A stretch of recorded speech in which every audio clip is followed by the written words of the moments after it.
नमस्कार, बहुत स्वागत है आपका। आपके साथ हूं मैं प्रिया सिंह सोमवंशी। पाकिस्तान के प्रधानमंत्री शहबाज शरीफ ने कश्मीर पर एक बार फिर से जमकर रोना धोना किया। धारा 370 के खात्मे से लेकर जम्मू कश्मीर में हो रहे चुनावों तक शहबाज शरीफ को हर बात में साजिशें दिखी।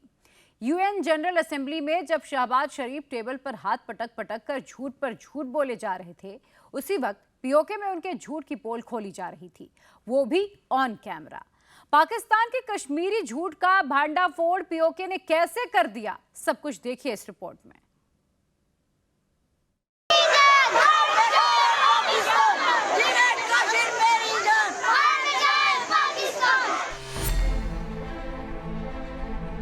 ये नारे न लगाएं यार, ये नारे न लगाएं यार। शहबाज शरीफ यूएन में कश्मीर का रोना रोने वाले हैं, लेकिन उसके ठीक पहले पीओके ने पूरे पाकिस्तान की इज्जत उतार कर रख दी। पीओके में जो हुआ, जैसे हुआ, उसका सीधा कनेक्शन कश्मीर में 2 चरणों की वोटिंग से है। कैसे है ये आपको समझाएं, इससे पहले ये जान लीजिए कि पाकिस्तान को आईएमएफ से $7 अरब की भीख मिल गई है। लोन मांगने वाली, आईएमएफ पे कर्जे मांगने वाला जो मुल्क है वो बात कर रहा है भारत से कश्मीर छीनने की, वो बात करता है फलस्तीन में जहाद करने की। पाकिस्तान श्रीनगर पर टकटकी लगाए बैठा है, उधर मुजफ्फराबाद हाथ से निकल रहा है। जब तक आप पाकिस्तान से आजादी हासिल नहीं करते, उस वक्त तक मसला कश्मीर हल नहीं हो सकता। पीओके में डुगडुगी बज गई है। हल्ला बोल और इंकलाब के सुर इस्लामाबाद तक सुनाई देने लगे हैं। Leadership has often threatened to cross the line of control and take over Azad Kashmir. तदाए इश्क है, रोता है क्या, आगे आगे देखिए होता है क्या। पीओके में स्कूली बच्चों और उनके टीचर्स के इस छोटे से ग्रुप को ध्यान से देखिए। स्क्रीन के बाईं ओर करीब 30-40 स्कूली बच्चे हैं और दाहिनी तरफ उनके टीचर और बाकी स्टाफ। बच्चों और टीचर्स के हाथों में कुछ बैनर पोस्टर हैं। गौर से देखेंगे तो इस बैनर में नीचे की तरफ अंग्रेजी में रावला कोट लिखा है। रावला कोट यानी पाकिस्तान के कब्जे वाले कश्मीर का एक हिस्सा। एक और पोस्टर पर रावला कोट लिखा है, यानी ये तो तय है कि ये प्रदर्शन पाकिस्तान के कब्जे वाले कश्मीर का ही है। अब इस पोस्टर को गौर से देखिए, इसमें लिखा है इंडियन, यानी यहां पर जो भी हो रहा है वो भारत के सिलसिले में हो रहा है। लेकिन स्कूली बच्चों के मुंह से जो नारे निकले तो कहानी एकदम उलट हो गई।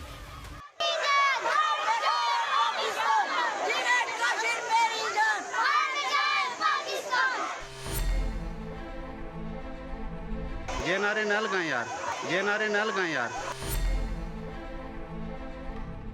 पीओके के रावला कोर्ट में कहानी तो तय की गई थी कि जम्मू कश्मीर में हो रहे चुनावों का विरोध करना है, जम्मू कश्मीर में हो रहे चुनावों को झूठा बताना है। इसके लिए पाकिस्तानी फौज ने कुछ स्कूलों से बच्चे और टीचर जमा किए। इनके हाथों में पहले से तैयार पोस्टर और बैनर थमा दिए। इन्हें भारत विरोधी नारे और कश्मीर में चुनाव के विरोध में नारे लगाने को कहा। इस शख्स को देखिए, यह हाथ उठा उठाकर बच्चों और टीचर्स को नारेबाजी के लिए इशारे दे रहा है। लेकिन जब बच्चे बोले तो पीओके में भारत विरोधी नारे लगवाने की साजिश करने वाले पाकिस्तान को सांप ही सूंघ गया।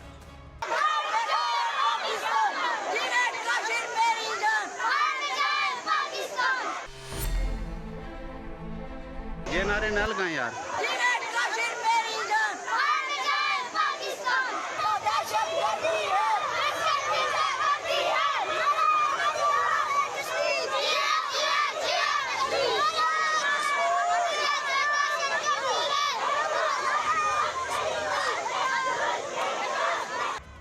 पाकिस्तानी फौज ने बच्चों को जुटाया था भारत के खिलाफ बोलने के लिए, लेकिन बच्चों ने कहा भाड़ में जाए पाकिस्तान। पाकिस्तानी फौज ने बच्चों को कहा था कि कश्मीर चुनाव के खिलाफ बोलना है, लेकिन बच्चों ने कहा ये जो दहशतगर्दी है इसके पीछे वर्दी है। कैमरा लेकर इस ड्रामे की शूटिंग करवाने वाला पाकिस्तानी एजेंट ये सुनकर हिचकियां लेने लगा। ये नारे न लगाएं यार, ये नारे न लगाएं यार। अब सवाल उठता है कि पाकिस्तानी फौज ने पीओके के रावला कोर्ट में ही ये तमाशा क्यों किया? इसका जवाब यहां है।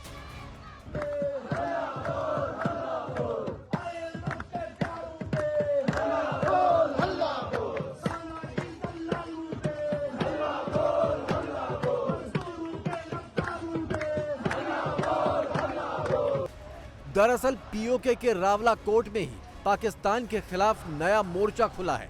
बुधवार आधी रात से रावला कोर्ट स्टेडियम में पूरे पीओके के आंदोलनकारी जुटकर बैठे हैं और पाकिस्तान को अपनी जमीन से बाहर निकलने का अल्टीमेटम दे रहे हैं।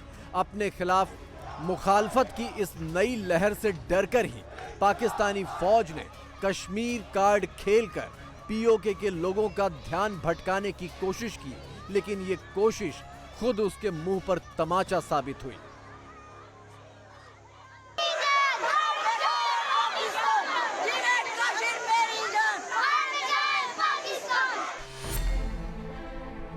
ये नारे न लगाएं यार, ये नारे न लगाएं यार। ये लोग मुजाहमत कर रहे हैं, लोग लड़ रहे हैं, लोग एहतजाज कर रहे हैं, अपने हुकूक के लिए आवाज बुलंद कर रहे हैं। जब तक पाकिस्तानी कब्जे वाला जम्मू कश्मीर आज़ादी हासिल नहीं करता, जब तक पाकिस्तानी कब्जे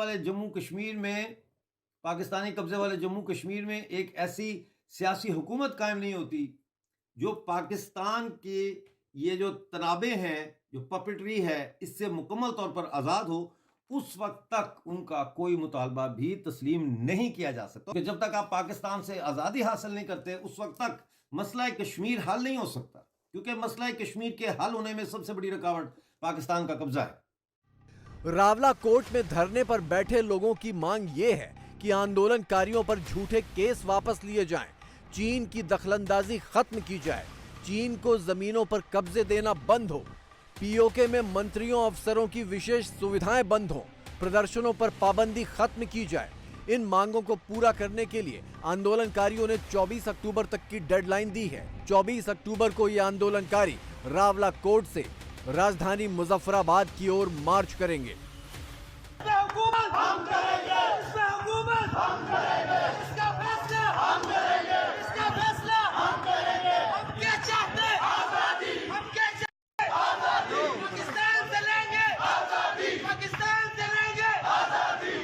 पाकिस्तान के कब्जे वाले जम्मू कश्मीर में एक भी हिंदू नहीं है। करीब 35 लाख आबादी में 100% लोग मुसलमान हैं। 1947 में मीरपुर, रावला कोट समेत कई जिलों में हिंदुओं का कत्लेआम किया गया था। हिंदुओं के कत्ल में कबाइली समेत पाकिस्तानी फौजी भी शामिल थे। लंबे अरसे तक पाकिस्तानी फौज धार्मिक नफरत भड़काकर ही पीओके के लोगों को खुद से जोड़े रखने में कामयाब रही, लेकिन वक्त के साथ कट्टरता का ये नशा भी अब बेअसर हो गया है। जनाब, हमें 1947 का मौका याद आ रहा है कि जब कबायली लुटेरे मुजफ्फराबाद के अंदर जहाद के नाम पे दाखिल हुए थे, तो उन्होंने जो हिंदू नौजवान लड़कियां थी उनकी इज्जत लूटने की कोशिश की थी।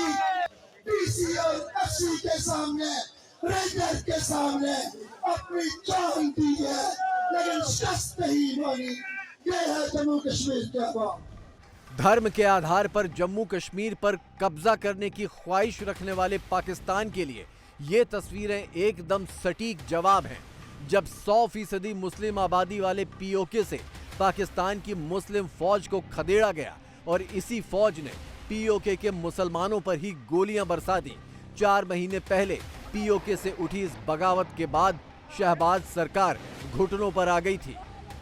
पिछले दिनों आज़ाद कश्मीर में मुजाहिरों, जलाओ घेराव, हंगामों का वज़ीर आज़म और सदर ने नोटिस लिया, जिसके बाद शहबाज शरीफ की ज़ेर सदारत हंगामी इजलास में आज़ाद कश्मीर के लिए 23 अरब रुपए का रिलीफ पैकेज मंजूर कर लिया गया, जिसमें आज़ाद कश्मीर के लोगों के लिए सस्ती बिजली और सस्ता आटा होगा। पहली बात तो ये है कि रिलीफ पैकेज नहीं है, ये तकलीफ पैकेज है।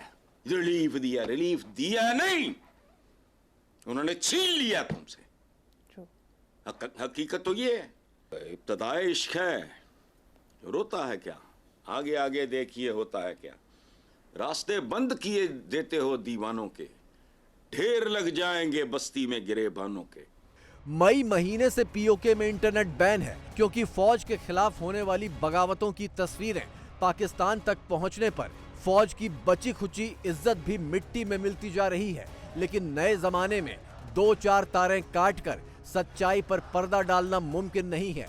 पाकिस्तानियों को सब पता चल चुका है कि पीओके में उनकी फौज की असल हैसियत क्या है। लोन मांगने वाली, आईएमएफ पे कर्जे मांगने वाला जो मुल्क है वो बात कर रहा है भारत से कश्मीर छीनने की, वो बात करता है फलस्तीन में जहाद करने की। तैयब उर्तुगान ने कश्मीर का जिक्र नहीं किया। अब तो कोई पाकिस्तान को सीरियस ही नहीं लेता। लोग अब कश्मीर के मुद्दे पर भी पाकिस्तान के साथ नहीं खड़े बल्कि इंडिया को सपोर्ट कर रहे हैं। इंडिया को इसलिए सपोर्ट करेंगे कि उनकी मईशत देखें, उनको, उनके अवाम को देख लें। ठीक है, वो कहाँ पे जा रही है भाई? 3rd नंबर लार्जेस्ट मुल्क वो बन गई है इकानमी में। ठीक है, और हमारा क्या हाल है? आज हमें 25वीं दफा लोन मिला है, मतलब हम 25 मरतबा डिफॉल्ट हो गए हैं। हाँ। एक डिफॉल्टर मुल्क कश्मीर की बात करता है, एक डिफॉल्टर मुल्क भारत से जंग करने की बात करता है, एक डिफॉल्टर मुल्क जहाद की बात करता है, फलस्तीन की बात करता है। क्या बात है? ये बहुत बड़ा जोक नहीं है? बहुत बड़ा जोक है, क्योंकि हमारे आपस के मसले ही ख़त्म नहीं हो रहे। अगर मैं आपको एक एग्जांपल दूं, अगर किसी बंदे के घर में मसला हो रहा है ना, और वो जाएगा मोहल्ले के मसले सॉल्व करने के लिए, फिर मोहल्ले वाले लोग क्या कहेंगे कि पहले अपने घर के मसले सॉल्व करो। पीओके की ये स्टोरी ऑन एयर होने तक पाकिस्तानी पीएम शहबाज शरीफ न्यूयॉर्क में जनरल असेंबली में भाषण दे चुके हैं और जैसी उम्मीद थी अपने कब्जे वाले कश्मीर में छिड़ी बगावत को भूलकर पूरी बेशर्मी से दुनिया को जम्मू कश्मीर पर अपना जहरीला ज्ञान पिला चुके हैं। Ladies and gentlemen, since the 5th of August 2019, India has initiated unilateral illegal steps to impose what its leaders ominously call a final solution for Jammu and Kashmir. India is seizing Kashmiri lands and properties and settling outsiders into occupied Jammu and Kashmir in their nefarious design to transform the Muslim majority into a minority. Its leadership has often threatened to cross the line of control and take over Azad Kashmir. Pakistan will respond most decisively to any Indian aggression. UN में झूठ पर झूठ बोलने वाले शहबाज शरीफ ये बताना भूल गए कि इसी साल मई के महीने में उनकी फौज ने पीओके में कैसे गोलियां बरसाई थी। शहबाज शरीफ ये बताना भूल गए कि पीओके में 2 दिनों के अंदर 50 से ज्यादा लाशें गिरा दी गईं।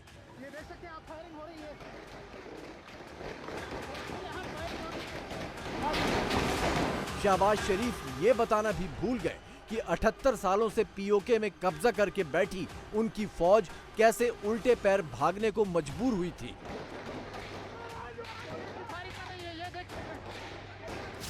शहबाज शरीफ ये बताना भी भूल गए कि 78 सालों से पीओके में लगा पाकिस्तानी झंडा कैसे पीओके के लोगों ने उतार फेंका था। लेकिन ये न पीओके भूला है न भारत भूलेगा।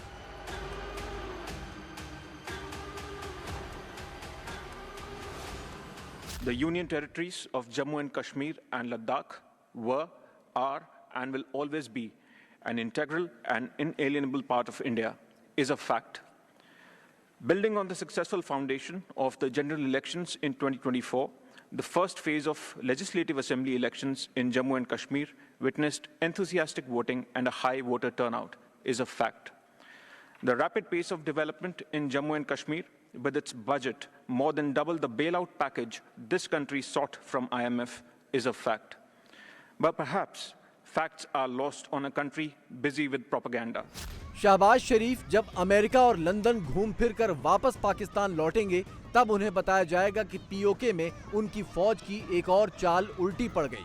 तब वो फिर से दौड़े दौड़े पीओके आएंगे जैसे मई के महीने में आए थे, ये सोचकर कि भीख में मिले चंद डॉलर पीओके में भी बांटकर वो अपना कब्जा बरकरार रख पाएंगे।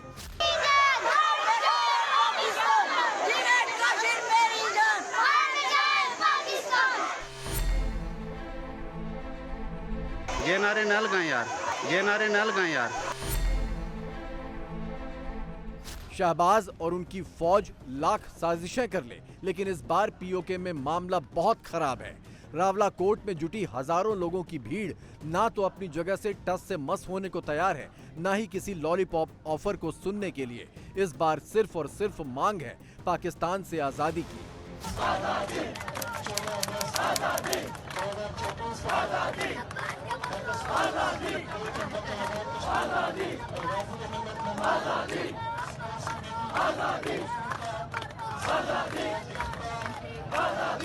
एक बहुत बड़ा काफिला जो है वो मुजफ्फराबाद में दाखिल हो गया है, जो दूसरे इलाकों से इकट्ठे होकर लोग आए हैं, और उन्होंने ये फैसला किया है कि वो यूनाइटेड नेशन ऑर्गेनाइजेशन के ऑफिस के सामने मार्च करेंगे और फिर वहां पे भी शायद वो धरना देंगे। ना सिर्फ ये, बल्कि ये ऐलान भी किया गया है कि ऑलरेडी भिंबर से लेकर नीलम तक बड़े पैमाने पर हर शहर में मुजाहरों का जो सिलसिला है वो शुरू करने के लिए कंसल्टेशंस आपस में उनकी शुरू हो गई हैं। हमने माजी में भी देखा है कि पाकिस्तानी कब्जे वाले जम्मू कश्मीर में जॉइंट अवामी एक्शन कमेटी के अंदर लोगों ने बहुत बड़ी बड़ी कामयाब तहरीकें चलाई और काफ़ी अरसे तक चलाई। और अब बात पाकिस्तान को मिली खैरात की। IMF से 7 अरब डॉलर का चंदा जुटाने में पाकिस्तान कामयाब तो हो गया, लेकिन अब बड़ा सवाल यह है कि इन 7 अरब डॉलर से पाकिस्तान कितने दिन चलेगा, उसकी कश्मीरी दुकानें कितने दिन चलेंगी, और पीओके के लिए लॉलीपॉप पॉलिसी कितने दिनों तक ठहर पाएगी। अगर इंडिया परमानेंट मेंबर बन जाता है तो ये कश्मीर का मामला हम भाग भाग के कहाँ लेके जाते हैं, यूनाइटेड नेशंस में। तो इसका मतलब है हमारा कश्मीर का मामला वैसे ही खत्म हो जाएगा। सर वो तो पिछले दौर में जब हमारे खान साहब हमारे जो हकीकी आज़ादी के अलंबरदार हैं, उन्हीं के दौर में खत्म हो चुका है। अब आपने कभी सुना है आर्टिकल 370 वो खत्म हो चुका है। कश्मीर तो हम उनको पेट में रख के दे चुके हैं, अब सिर्फ हल्की हल्की, पहले जरा जोर जोर से वाह करते थे, अब हल्की हल्की ऐसे कर रहे हैं। वो तो मजा ले रहे हैं। हमें पता कश्मीर हमारे हाथ से निकल चुका, कब का निकल चुका। आप क्या कहना चाहेंगे, कश्मीर निकल चुका है हाथ से? बिल्कुल निकल चुका है। ठीक है, तो हम तो अभी भी यहाँ पे नारे लगा रहे हैं जी, इंडिया से कश्मीर ले लेंगे, इंडिया को ये कर देंगे। ये जो लोग हैं ना, ये मैं एक जज्बाती आदमी बैठा हूँ, हमारी तरबियत ऐसी हुई है ना। ठीक है, अब इसको जैसे मर्जी आप लोग कैश कर रहे हैं, इसे कैश किया जाता है, इमोशन को अब जैसे मर्जी। अब सब इन लोगों की जो लोगों में कश्मीर की और पाकिस्तान की मोहब्बत एक अरसे से पीटीवी ने और सब ने डाली है, एकदम कैसे निकाल दें? ऐसा स्लो प्रोसेस है ना भाई। ठीक हो गया, 15-20 साल बाद कोई नाम ही नहीं लेगा। योगी आदित्यनाथ इस वक्त कश्मीर में हैं। हिंदुस्तान से ज्यादा उनकी चर्चा पाकिस्तान में हो रही है, क्योंकि योगी पीओके और पाकिस्तान पर खुलकर बेहिचक बोल रहे हैं। एक बार नहीं बल्कि बार बार बोल रहे हैं। लेकिन आज जम्मू में वो पीओके